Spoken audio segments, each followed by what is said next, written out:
Assalamualaikum warahmatullahi wabarakatuh. Perkenalkan, nama saya Sri Kandi Fortuna. Saya guru BK SMA Negeri 2 Tualang, Kabupaten Siak, Provinsi Riau. Di sini saya adalah calon fasilitator daerah. Di sini saya nanti akan melaksanakan praktek baik 7 jurus BK hebat bersama guru-guru SMA Negeri 2 Tualang. Selamat menyaksikan.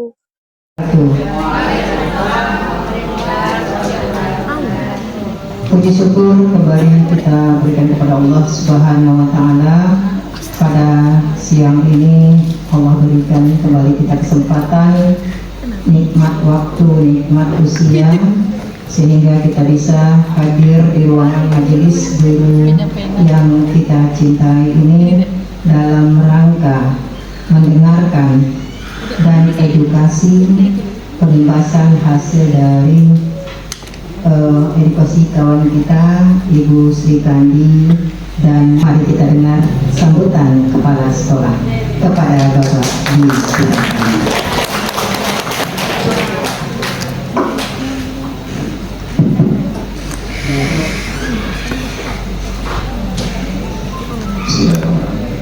Assalamualaikum warahmatullahi wabarakatuh. Selamat siang. Yang saya hormati Bapak Ibu Wakil serta staf, Bapak Ibu Majelis Guru, tenaga pendidik Kementerian SMA Negeri 2 Tualang. Bersyukur kita kepada Allah SWT atas segala rahmat dan nikmat yang diberikan kita semua. Alhamdulillah pada kesempatan siang yang berbahagia ini, tentunya setelah rehat ya Bu, isoma makan siang yang udah dicas kita lagi, mudah-mudahan nggak semakin ngantuk tapi semakin berenergi. Dan di kesempatan siang yang mungkin karena kita ngumpul yang biasanya Bu Yuliani agak terasa dingin ya di ruangan ini, mungkin agak terasa panas mungkin karena kita semua juga keluarkan energi panas juga ya. Jadi mungkin dalam suasana siang yang ada panas ini tidak mengurangi daripada esensi kegiatan kita pada siang hari ini. Kemudian salawat serta salam untuk kita sampaikan kepada junjungan kita Nabi Muhammad SAW dengan mengucapkan Allahumma sholli ala Muhammad wa ala ali sayyidina Muhammad. Baik, langsung aja Bapak Ibu ya. Pada hari ini sesuai dengan agenda yang telah disampaikan, kita berkumpul di sini baik Bapak Ibu guru yang ada jam atau tidak ada jam. Awalnya kemarin acara ini kita gagas bagi guru yang tidak ada jam aja, sehingga pembelajaran tetap langsung. Menimbang dan mengingat juga pada hari ini juga ada disampaikan juga materi pembahasan dari dua rekan kita yang akan melakukan praktek baik. Ini juga belajar juga ya, jadi sama-sama penting ya. Terima kasih. Assalamualaikum warahmatullahi wabarakatuh. Terima kasih kita ucapkan kepada Bapak. Berikutnya acara puncak yang akan kita tunggu, yaitu pembahasan oleh Bu Sri tentang praktek baik 7 jurus BK hebat bersama guru-guru hebat SMA Negeri 2 Tualang, dan juga dengan didampingi oleh Pak Hedi.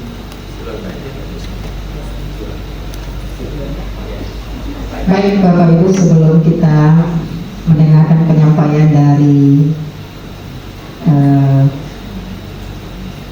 narasumbernya, berpantun lagi.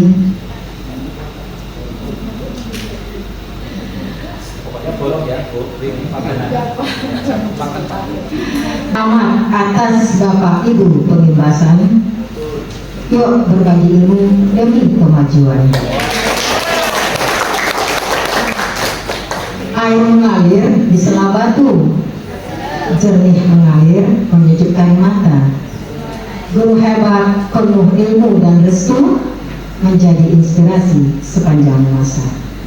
Baik Bapak Ibu guru semua, kita dengarkan penyampaian dari praktik 7 jurus BK hebat yang akan disampaikan oleh Bu Sri Kandi. Kepada Bu Sri, disilakan.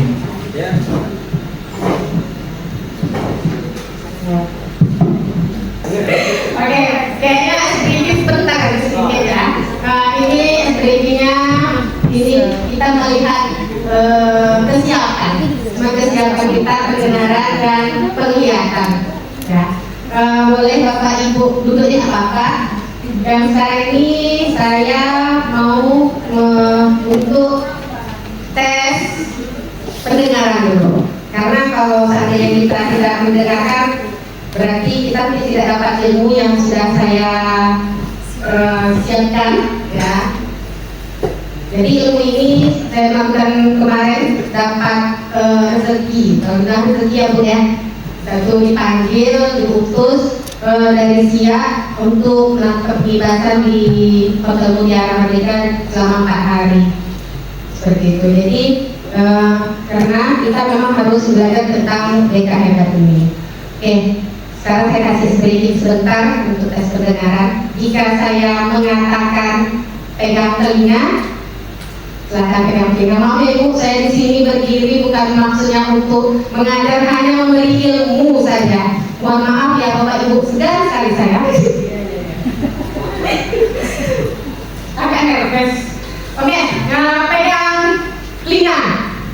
Oke, maaf ya Ibu. Pegang dagu, pegang kepala. Oke, berarti alhamdulillah telinga guru SMA 2 hebat semua. Terima kasih. Sekarang tes kedua penglihatan. Karena kalau kita sudah mendengar, tentu kita harus fokusan kita yaitu penglihatan. Ya. Jadi apa yang saya lakukan, yang Bapak Ibu lihat itu yang dilakukan ya. Oke. Pegang hidung. Ayo, pegang hidung. Apa yang saya lakukan itu penglihatan.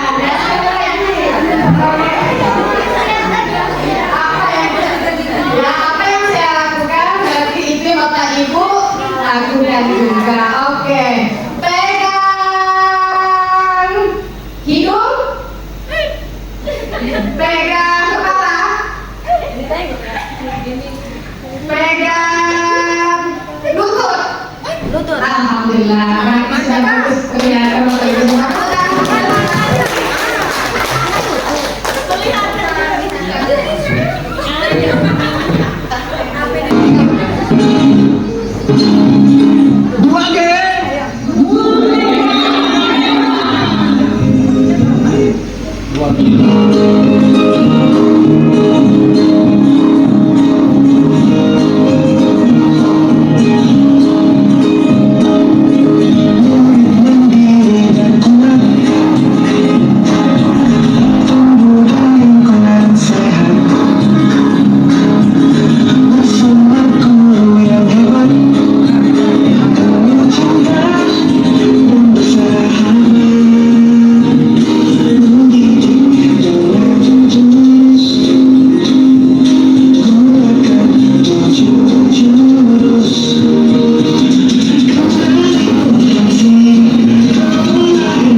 Terima kasih. Jadi,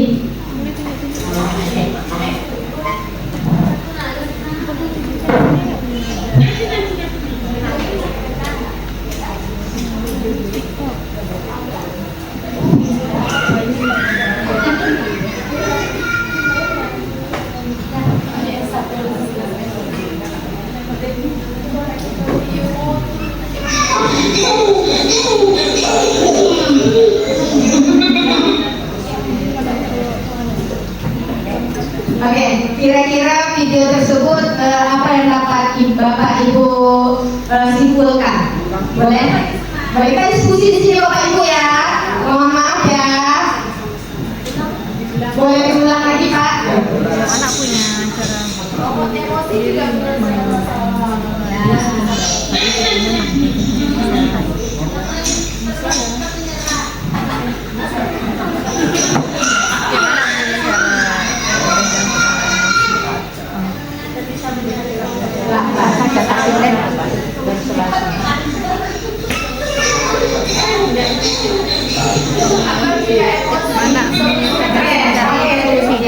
langkah ini. Terima kasih. Mungkin kalau kita menghadapi sesuatu masalah, kita jangan panik dulu, berpikir dulu apa jalan keluarnya, baru kita bisa melaksanakan apa yang kita mau. Seperti itu. Terima kasih. Tangan Mbak. Ya, luar biasa. Ada yang mau disampaikan? Ada mana tahu ingin berbicara apa yang pernah kayak gini? Ada? Kalau sama aja salamnya, oke, satu pemikiran ya Mem. Iya, jadi ini ya, materi yang pertama judulnya yaitu kenali potensi. Nah, kita dari video ini kita terlihat dua orang kembar, anak bayi kembar, ya, anak balita kembar, dia berbeda, secara potensinya dia berbeda, ya. Nah, boleh Pak, ini Pak, materinya Pak. Nah, ini dia. Nah, di sini kita dihimbau juga guru mampu membantu murid mengeksplorasi potensi minat dan bakat melalui teknik asesmen pendidikan. Nah, dari video tersebut, kita bisa melihat potensinya anak. Ya, potensi anak ini seperti apa? Kayak kita di dalam kelas, mungkin Bapak Ibu di dalam kelas melihat daya belajar. Nah, asesmen ini yaitu seperti daya belajar. Kalau Bapak Ibu, ya sebenarnya ini jujur aja, ini sebenarnya kerja BK, ya memang kami akui untuk daya belajar, daya belajarnya adalah kerja BK dulu. Nanti kami memberikan kepada wali kelas maupun guru bidang studi, ya. Dan ini pun saya pun dapat ilmu di saat pelatihan saya bertanya. Jadi memang harus kita kenali dulu potensi ini dari daya belajar anak dulu terutama. Nah, daya belajar anak kan kita ada 3 itu. Visual, audio, dan kinestetis. Nah, jadi karena kita bisa kenali potensi ini anak gitu, jadi kita mampu untuk melihat anak, oh ini daya anak ini visual, ini daya anak audio, ini daya anak kinestetis. Nah, makanya kadang Ibu kalau rata-rata kalau saya sudah melakukan di kelas 11 daya belajar rata-rata untuk di kelas 11 saja yang saya masuk itu memang rata-rata kinestetis. Makanya anak kita lumayan dan suka keluar masuk seperti itu. Yang daya belajarnya kalau seandainya guru lebih bukan maksud mengajar, misalnya memberikan apa ya penjelasan oleh ceramah gitu kan. Makanya kadang ada anak yang tidur. Kenapa dia tidur? Karena itu tipe anak daya belajar adalah kinestetis. Gitu. Jadi kalau seandainya kita sharing sambil sharing ya Bapak Ibu. Jadi kalau seandainya anak misalnya nampak kita kelihatan tidur, kalau saya bilang pernah waktu itu sama istri pernah sharing waktu tahunnya 12 dulu. Bagaimana ini anak istri kalau apa? Kalau istri suruh Umi kalau nampaknya anak tidur itu suruh aku sabar tulis, suruh aja dia bekerja dulu, dia termotivasi. Kalau kita nggak ada SBT gitu kan, nggak ada apa namanya ya, biar anaknya lebih bergerak seperti itu. Nah kalau seperti anak audio seperti apa? Kalau anak audio itu lebih mendengar. Jadi kalau ada anak yang misalnya dia mendengar, dia cenderung belajarnya gayanya mendengar gitu. Kalau udah ada anak seperti ini gaya belajar gitu kan. Nah itu berarti anak audio. Jadi kalau seperti anaknya audio itu apa yang harus kita tangani? Bagaimana cara kita strateginya? Strategi anak audio itu lebih kita sering nyanyi, kita yang membuat kakek Wahida dan memberikan memberi pembelajaran mendalam. Bagaimana ini anak kita memberikan ice breaking, tapi ice breakingnya itu yang memang lebih, ya mungkin pembelajaran dengan cara ada gamenya itu ya Bu ya, pembelajaran mendalam lebih ke ini Bu ya. Kalau sering nengok di TikTok itu ada kemarin tentang fisika gitu. Tentang fisika ada telur, ada kemarin saya lihat itu baru kemarin dengan belajar tekanan, suara itu tidak keluar, kan asik gitu sepertinya kan, tidak keluar. Jadi apa yang seperti apa yang ini yang saya berangkat dari tidak keluar itu nggak pecah. Itu dia mau tidak nanti itu, saya mau bertanya juga nanti saat di luar yang dibaca ini gitu. Jadi tidak jadi, tapi itu saja apa yang dia dapat tekanan, nah seperti itu. Jadi ada lebih anak kita ini kalau belajarnya kalau yang dilihat lebih banyak memang senang-senang, namanya pembelajaran mendalam ini memang menyenangkan gitu. Jadi enggak kita foto saling catat, saling seperti itu. Oke, itu yang pertama kita harus kenali potensi anak dulu ya. Nanti kami juga coba nanti kawan-kawan kita bagaimana nanti juga saya dengan Bu Aida bagaimana caranya untuk memberikan yang belajar satu kelas ini. Kalau kemarin saya dapat ilmu dari kawan yang di hotel, itu mereka meletakkan di depan apa nih meja guru. Jadi misalnya di kelas 10, 8 misalnya kan, terlihat misalnya nama ini daya belajar ini. Jadi guru pun melihat gitu kan, oh ini daya belajar ini ya. Jadi kita pun punya strategi sendiri sebagai guru mapel mata pelajaran tersebut seperti itu. Oke, yang nomor 2 yaitu yang kedua yaitu kelola emosi. Guru BK dan guru non BK terampil menerapkan bimbingan langsung di kelas untuk membantu murid mengelola emosi dan stres. Nah, itu dia yang seperti saya katakan tadi dikaitkan di nomor 1 tadi. Kelola emosi, kadang murid jenuh. Kan kalau emosi itu kan berarti marah, sedih, kan seperti itu ya. Emosi itu kita ketawa, bahagia itu juga emosi, dalam bentuk emosi. Kalau di materi BK kami belajar itu memang ada kelola emosi positif dan negatif. Seperti bahagia itu adalah emosi positif, sedih itu emosi negatif. Nah, jadi kita pun kalau anak terlalu sering ketawa, kita harus kita paham.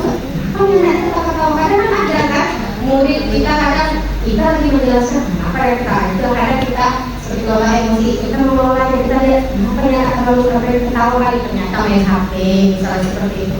Jadi memang anak-anak ini seperti organisasi itu tadi memang butuh kali sentuhan kita sebagai guru yang benar bukan guru BK saja, guru mata pelajaran pun seperti itu.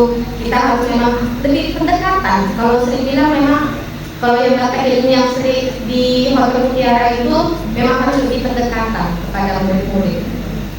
Yaitu kelola emosi termasuk kita pun kadang sebagai guru pun memang kita memang dengan guru kita yang luar biasa ya, memang kadang ya sering aja sendiri pernah juga misalnya mengalami emosi gitu kan ya. Emosi kita gimana kita namanya kita manusia biasa pasti kita punya emosi. Misalnya kalau tidak punya emosi kenapa sering di apa ini dengan siswa mengalami emosi gitu ya, emosinya ya pasti kita meledak ya, kalau sih pernah misalnya emosinya menangis seperti itu. Nah itulah dia, kita memang harus kita kelola emosi gitu dari diri kita sendiri. Nanti Pak, maaf Pak. Oke, ini saya mau memberikan kertas dulu.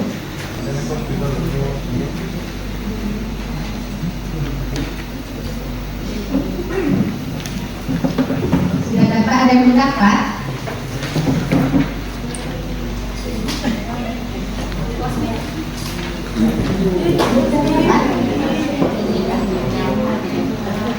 Oke, sudah dapat semua.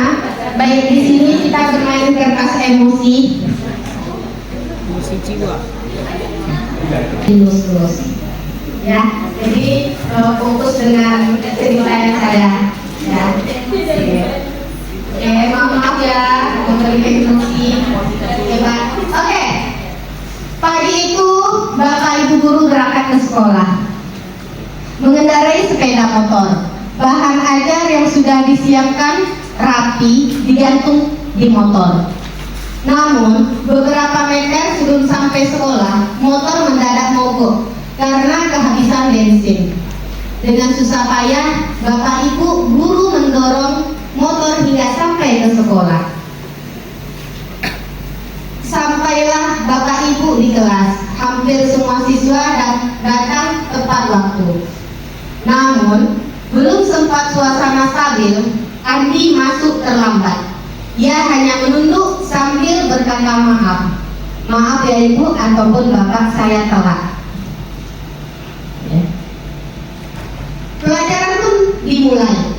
Namun, saat akan menggunakan bahan ajar yang sudah disiapkan, Bapak Ibu guru baru tersadar bahwa bahan tersebut tidak ada. Dicari ke sana kemari, tapi tetap tidak ditemukan. Dengan terpaksa Bapak Ibu guru melanjutkan mengajar seadanya. Bayang anak aktivitas mengajar yang seru sekiranya buyar. Boleh menggunakan kertas lagi ya Bapak Ibu. Di tengah pelajaran, saat Bapak Ibu mengajar, Andi terlihat tidak memberikan perhatian. Dia menunduk di bangkunya. Saat didekati, ternyata Andi sedang terlelap ketiduran.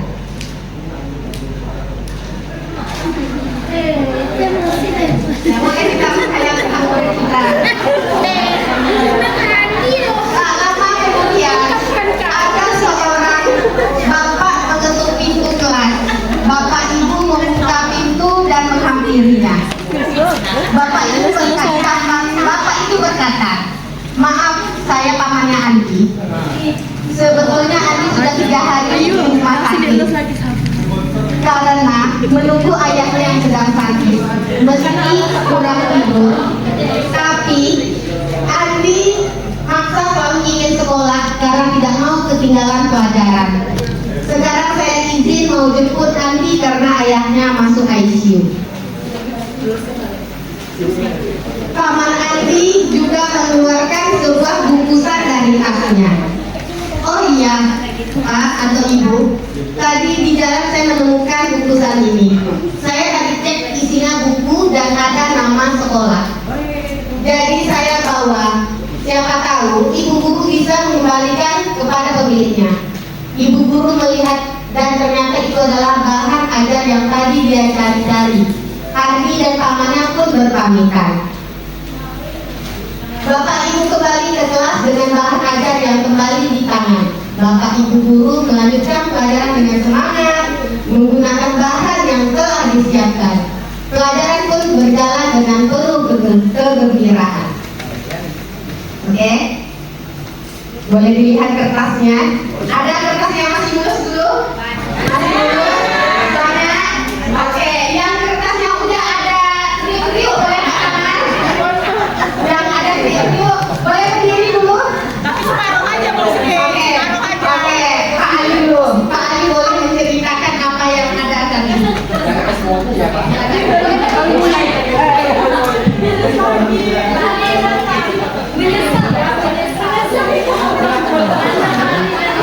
Merasa kesal dengan pengajar. Maksimalnya persiapan, tetapi apa yang akan dibawa itu tidak terbawa. Jadi apa yang kesal itu kemudian mendapati anak yang tidur di kelas. Terima kasih untuk Pak Ali. Tepuk tangan untuk Pak Ali. Oke. Ada Bu Yulia, boleh? Bu Yulia sedikit minta. Yang lain dulu. Ada lagi yang lain? Yang kencang? Ada masalah. Oh, Nek.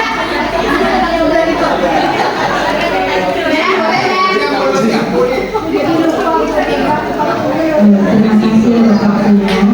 Bu Sri.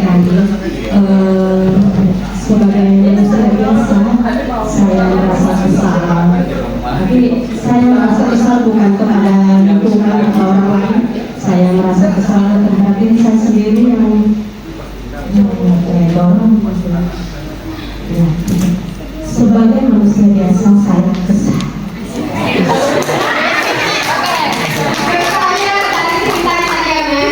Iya, ada berita seperti itu, Mem. Berita dari cerita tersebut ada pengalaman pribadi pernah kemarin, Mem? Oh, pernah. Makanya kerja langsung ya, Mem ya. Oke, terima kasih untuk Mem motor. Perwakilan yang masih mulus kan ada.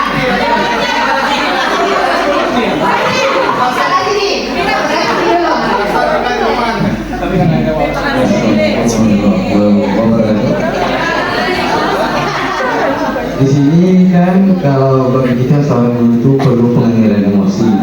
Harus melihat situasi, membaca bagaimana kejadian sebenarnya. Sebelum memutuskan, tentu kita harus memperiksa dulu. Anak ini apa masalahnya? Datang terlambat, rumah apa kendalanya? Tentu kita tanya. Secara dibanding pembelajaran itu.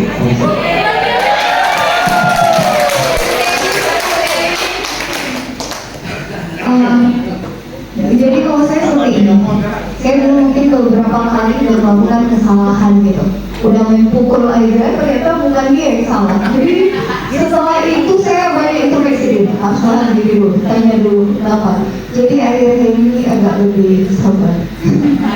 Jadi agak lebih nggak langsung respon atau apa, karena ternyata banyak hal-hal yang nggak di luar perkiraan kita. Jadi ya, seperti ini.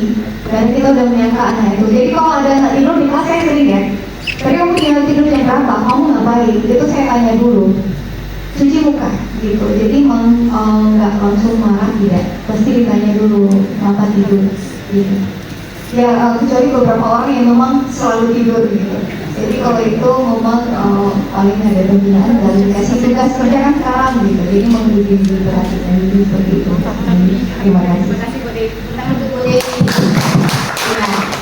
Ya, kalau ditanya pas punya pengalaman masing-masing sendiri Bapak Ibu guru ini ya, itu dia kayak Memoto tadi kesal seperti itu karena sampai kertasnya dibuka ya Mem, lagi sendiri ya Mem ya.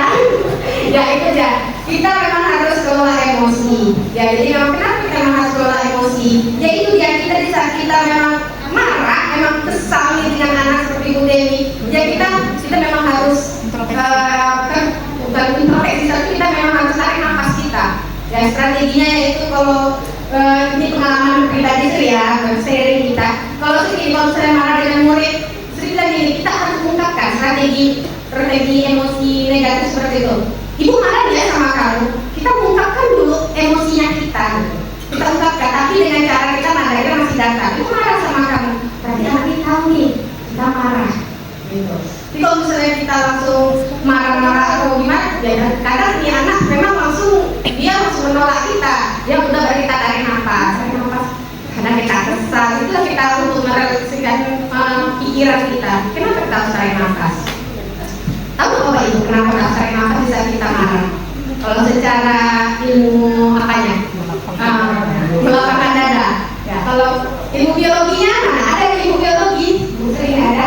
Bu Marni, kenapa di saat kita harus tarik nafas keluarkan dari mulut? Kenapa? Ya Pak Rudi, kenapa Pak?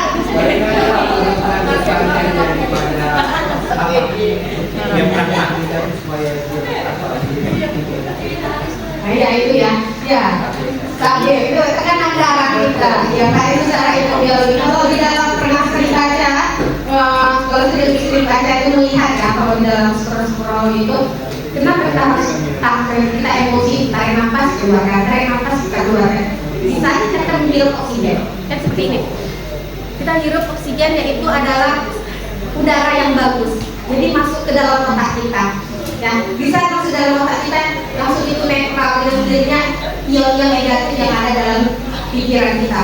Nah itulah yang makanya kita keluarkan seperti itu. Ion negatif itulah yang kita keluarkan saat kita marah. Itu strategi kedua. Kalau secara kita kelola emosi yang negatif. Ya.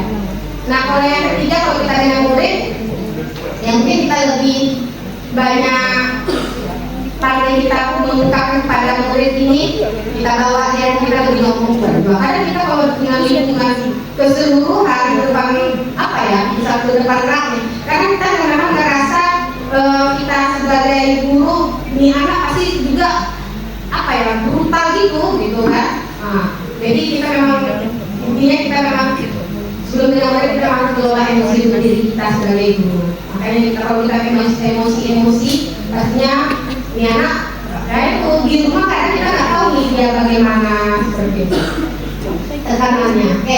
Yang ketiga, jurus yang ketiga yaitu tumbuhkan resiliensi. Bahwa resiliensi ini guru mampu membantu murid membentuk growth mindset yang menumbuhkan resiliensi sehingga mereka berkembang optimal pada aspek pribadi, sosial, akademik, dan karirnya. Apa resiliensi itu? Apa? Apa? Boleh Pak? Nah, kayaknya ya. Kita lihat roti ya, diawali dengan apresiasi.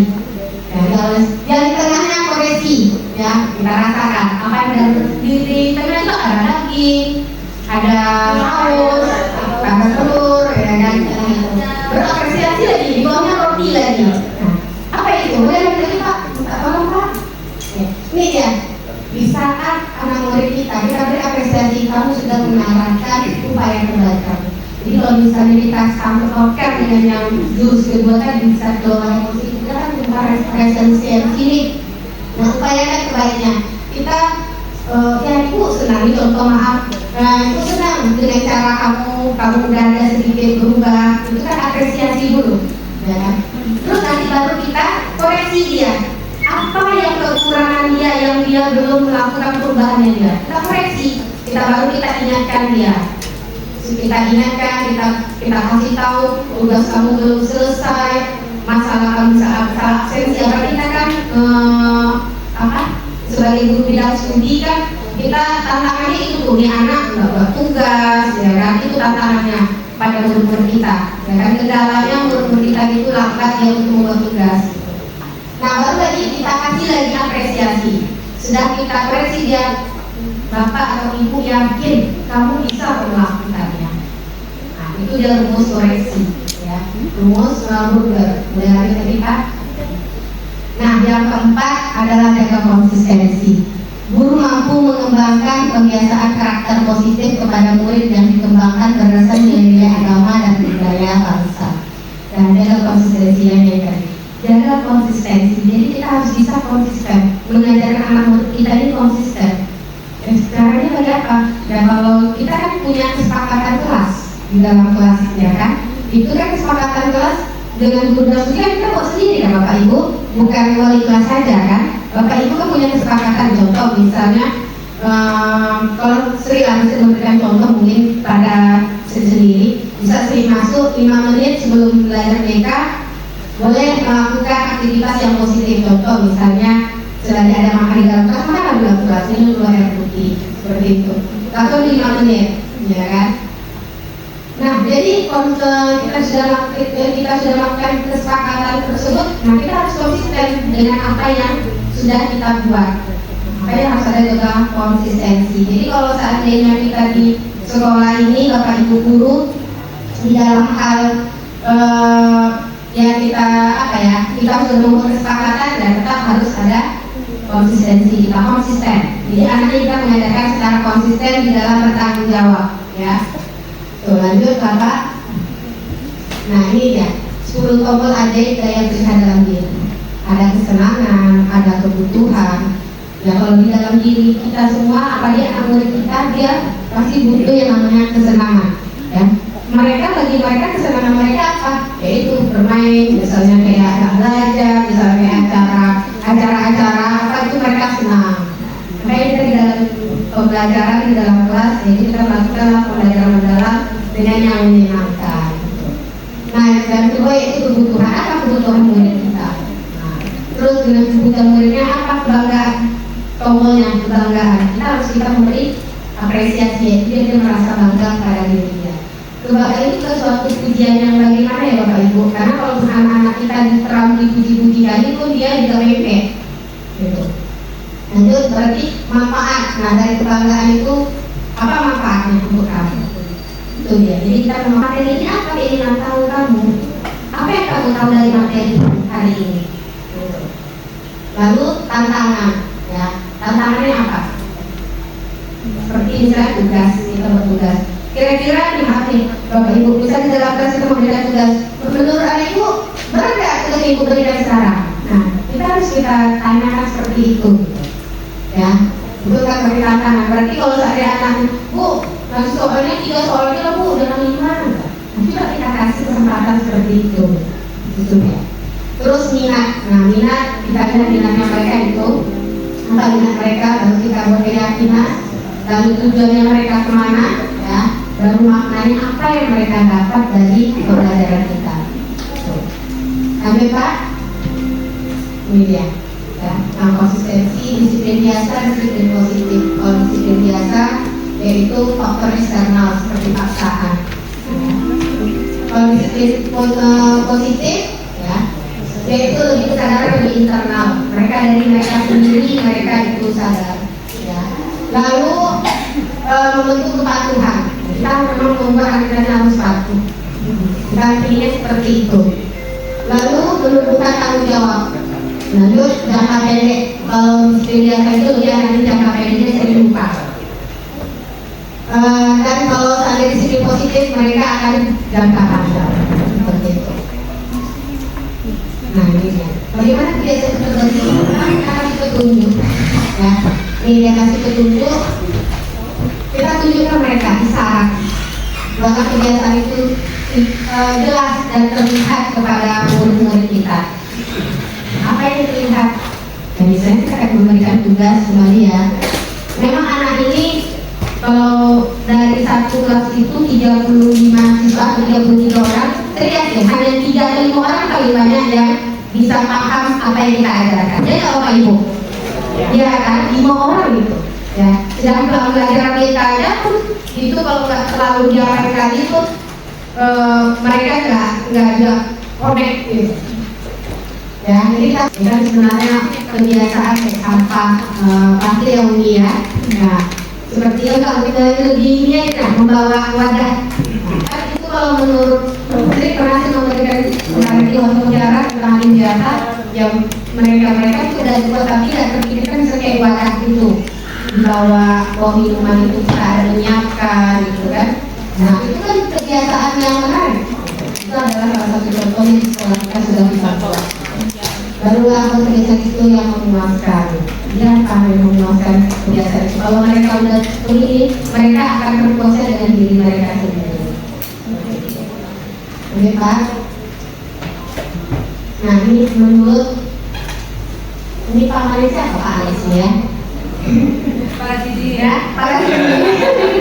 Yang menurut Alexander, orang tidak menentukan masa depan mereka. Mereka yang menentukan kebiasaan mereka dan kebiasaan mereka yang menentukan masa depan mereka.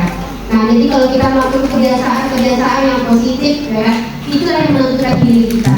Contohnya, misalnya ada itu kita sudah memberikan inklusi tidak ada terlambat. Kalau mereka juga lah, mereka itu sudah terbiasa, ya kan? Nah, dan terbiasa kita membiasakan anak-anak kita membawa helm setiap pagi itu membawa helm, harus memakai helm, ya kan? Itu udah kebiasaan untuk mereka.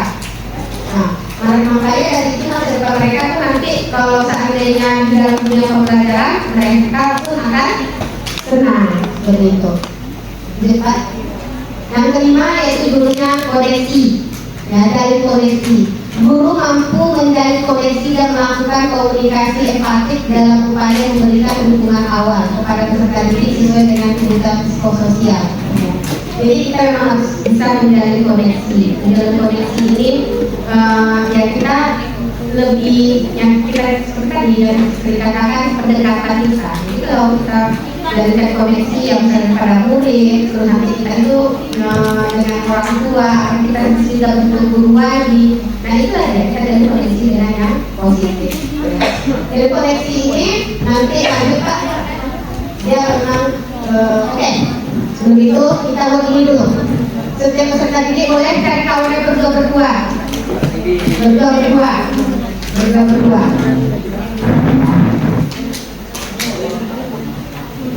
Boleh kawannya berdua. Oke. Yang menang jadi A, yang menang jadi B. Benar ya? Ini ya, setiap peserta masuk kelompok kecil berdua berhadapan. Ini instruksinya. Lakukan skip, yang menang jadi B, yang kalah jadi A. Oke? Sudah skip? Sudah skip ya? Oke. Nah, oke. Sekarang instruksinya adalah yang A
yang pihak yang merasa dicuekin kita cerita gitu ya. Sebenarnya saya bercerita dengan kawan kawannya dengar apa enggak? Kemudian yang kedua, ada nggak kepeduliannya sama saya? Terus saya bercerita dengan HP sambil mencatat, nggak ada respon. Ya, sehingga apa yang saya ceritakan itu nggak sebenarnya keluar dari hati. Sebenarnya kita kalau cerita itu kan menurut, tapi masih juga yang sebenarnya tidak ada respon dari lawan. Jadi mungkin karena kalau kita bercerita nggak ada respon dari lawan, setidaknya sebagai pendengar kalau nggak ada dengar, kita apa yang kita curhatkan itu nggak sampai ya. Terima kasih Miri. Oke, yang di belakang Bu Nur, tadi apa kendalanya Bu Nur? Ya, kita jalan-jalan dulu. Jadi yang terjadi sama diri saya merasa saya nggak dianggap penting. Itu satu. Tapi yang kedua, perasaan saya merasa lebih positif sama saya ini sedang memikirkan yang lebih penting lagi dari cerita saya. Itu saja. Ya, oke. Punya pengalaman masing-masing ya. Ya. Ini lagi ada koneksi. Nah, jika kalau kita komunikasi dengan baik, ya bisa kita bercerita, kita tidak didengarkan. Bagaimana komunikasi itu baik? Ya kan? Bagaimana apa yang kita inginkan tidak tercapai tujuan kita? Nah, contoh misalnya kita misalnya ada guru mapel atau kita pada wali kelasnya. Nah, ini maaf nih, maksudnya pengen cuma ibu ya. Nah, jadi makanya kita harus kita dengarkan juga apa keluhan teman kita sebagai guru mapel. Jadi kalau kita tidak apa, karena itu ya melihat nanti di nomor 2, ya kan? Nanti kita tidak bisa mulai emosi kita. Jadi memang dari koneksi ini penting di dalam jurus PK kita ini, di dalam guru semua mata pelajaran. Jadi memang harus ada namanya jalin koneksi baik. Kita tidak ada namanya miskomunikasi. Sama misalnya kita ada siswa kita misalnya bercerita, ya kita dengarkan dulu apa katanya guru kita. Nanti baru kita misalnya, oh iya seperti itu ya. Jadi kita dengarkan dulu, jangan kita langsung ambil kesimpulan. Itu ya kadang-kadang ini sering terjadi dalam miskomunikasi. Itu sering kita sebagai guru ini yang baru-baru apa ini, sering kita bersama kita sama guru karena murid kadang kita harus komunikasi. Nah, coba kita misalnya apa kita bicarakan itu dan terjadi koneksi dengan yang positif. Seperti dari kita berpikir positif. Oh iya maksudnya kadang kita nggak tahu bahwa maksudnya kita itu apa, ya kan? Oke, terima kasih. Lanjut Pak. Nah, ini ya rumus mendengar aktif yaitu dengar jam, ya. D-nya apa? Dedikasikan tubuh dan jiwa kita. Bisa kita bercerita, ya. Kita memang harus siap posisi kita, yaitu dedikasikan tubuh kita. Kita ada loh untuk diri ya. Kayak tadi kita merasakan udah cuek, ini ya, kemudian ya kan, merasakan tulis, ya kan, jadi, enggak. Tapi kan bagaimana ada koneksi itu baik? Bagaimana terjalin dengan baik kalau seandainya kita tidak didengarkan? Yang harus ada rumus yang pertama itu dedikasikan. Yang kedua itu ekspresi. Karena kita kalau berbicara secara bahasa ya, kita harus ada kontak dua arah ya. Ada pandangan kita. Nah, kontak kita itu dia. Makanya ada ekspresi itu. Oh iya ya. Walaupun tidak ada masalah, kita punya aja biar teman kita pun senang. Lalu yang ketiga yaitu netralkan posisi. Artinya ada posisi yang kita ada untuk kita. Ya kan, kalau kita senang seperti ini kan kadang kita enak juga di ini mau turun ini enggak pula seperti itu kan. Nah, lalu gangguan silakan.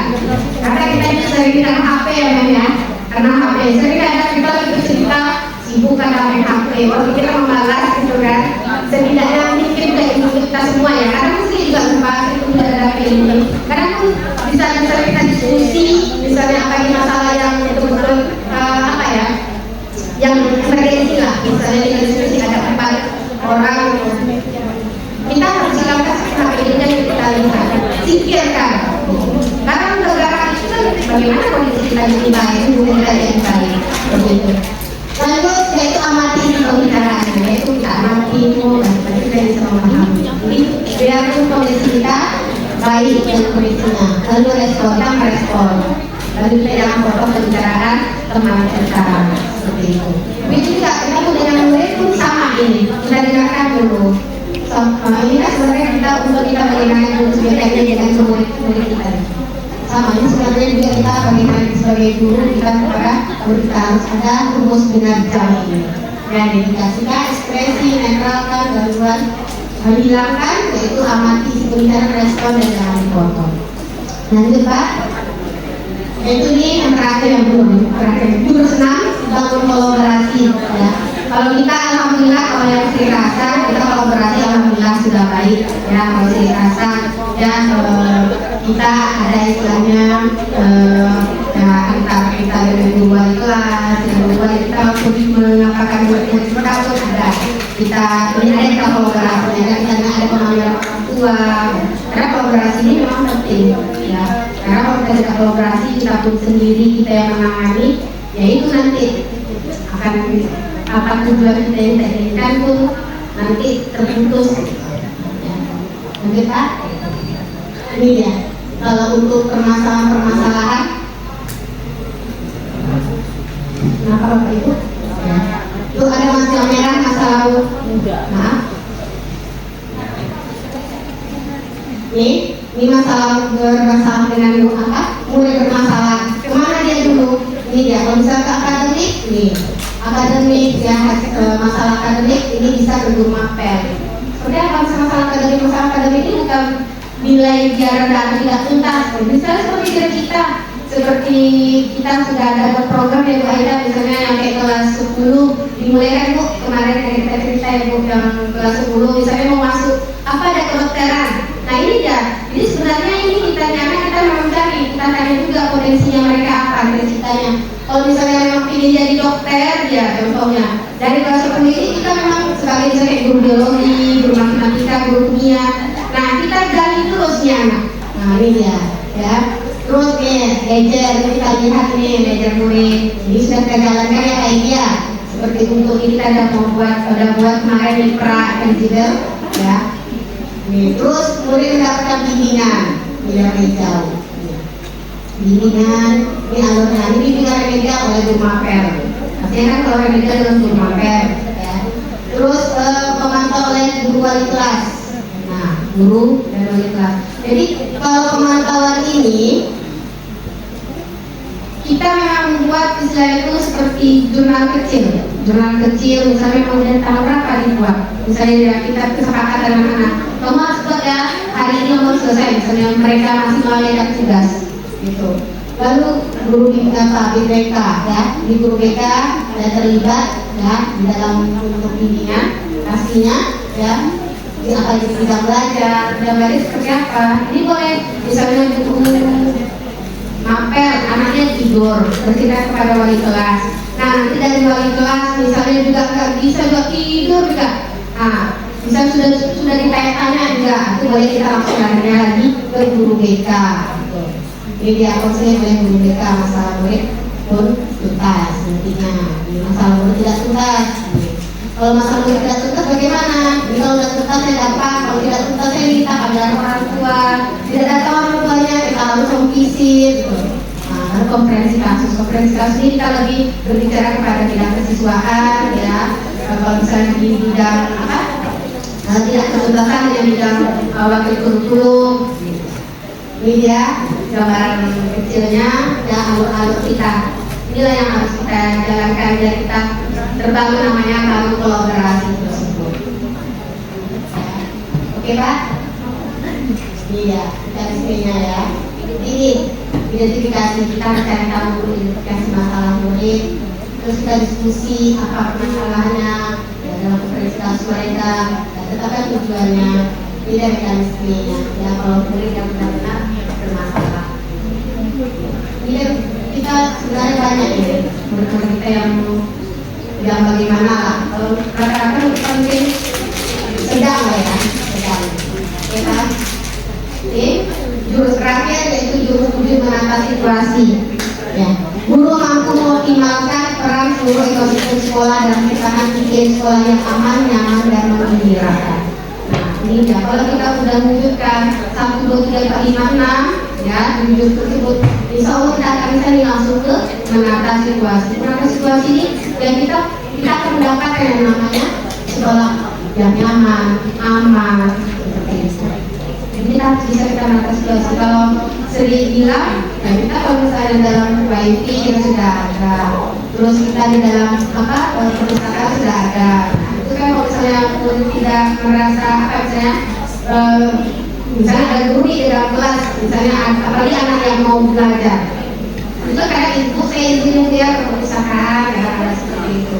Nah, kita udah sesuai dengan ada yang namanya dengan sekolah yang nyaman dan menggembirakan seperti itu. Terima kasih Bapak Ibu, ini hasil diskusi kita ya, yang saya berikan, ini yang saya dapatkan dari pekan baru kemarin. Apa yang saya sampaikan semoga bermanfaat dan bisa sama-sama kita menjadi guru-guru hebat selalu dan didapatkan pada murid-murid kita ini. Amin, amin ya rabbal alamin. Terima kasih. Assalamualaikum warahmatullahi wabarakatuh. Selamat siang. Bismillahirrahmanirrahim. Assalamualaikum warahmatullahi wabarakatuh. Saya Kepala SMA Negeri 2 Tualang. Pada kesempatan ini ingin menyampaikan ucapan terima kasih kepada salah seorang guru kita, Bu Sri Kandi Dewi Fortuna, yang beberapa waktu yang lalu telah melakukan pengimbasan terkait dengan kegiatan yang beliau lakukan, yaitu pengimbasan 7 jurus BK Hebat yang alhamdulillah telah dilaksanakan, dan saya lihat kegiatan cukup berjalan dengan lancar, bagus dan sukses. Peserta cukup antusias di dalam melakukan kegiatan dan mengikutinya. Berbagai pertanyaan muncul sehingga guru-guru kita dapat pencerahan, dapat ilmu baru terkait bagaimana kiat-kiat untuk menjadi guru yang hebat. Dalam kesempatan ini saya mengapresiasi kegiatan yang dilakukan.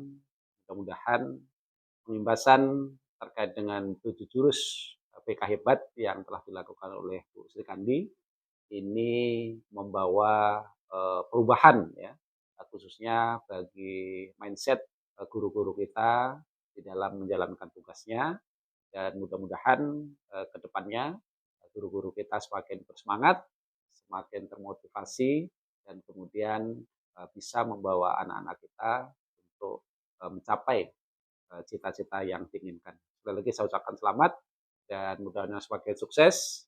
Bu Sri Kandi semakin bisa mengimbaskan tidak hanya di sekolah kita, tapi beberapa sekolah-sekolah yang ada khususnya di Kabupaten Siak. Semangat terus dan maju terus untuk Bu Sri Kandi. Terima kasih. Assalamualaikum warahmatullahi wabarakatuh. Assalamualaikum warahmatullahi wabarakatuh. Perkenalkan, nama saya Indi Ayu Sintia. Saya guru BK di SMA Negeri 2 Tualang. Setelah saya mendengar pengimbasan yang diberikan oleh Bu Sri Kandi mengenai 7 jurus BK Hebat, maka saya dapat mengaplikasikannya kepada peserta didik selaku BK, yaitu menciptakan rasa nyaman, aman, dan juga membantu perkembangan para peserta didik secara akademis, emosional, maupun secara karakter untuk mencapai keberhasilan mereka mengenai karir. Terima kasih atas pengimbasan Bu Sri Kandi. Terus maju dan hebat. Assalamualaikum warahmatullahi wabarakatuh. Assalamualaikum warahmatullahi wabarakatuh. Saya Juliwati Lasmaria SPD, selaku guru bidang studi pendidikan Pancasila. Melalui pengimbasan yang dilakukan oleh Bu Sri Kandi, itu sangat memotivasi saya selaku guru pendidikan Pancasila, karena dari 7 jurus BK Hebat, itu saya bisa ibaratnya mengaplikasikannya di dalam mata pelajaran saya pendidikan Pancasila, di dalam pembentukan karakter anak. Maju terus, bersama kita hebat. Ada 7 jurus BK Hebat. 1. Kenali potensi. kelola emosi. 3. Tumbuhkan resiliensi. Jaga konsistensi. Jalin koneksi. Bangun kolaborasi. Menata situasi.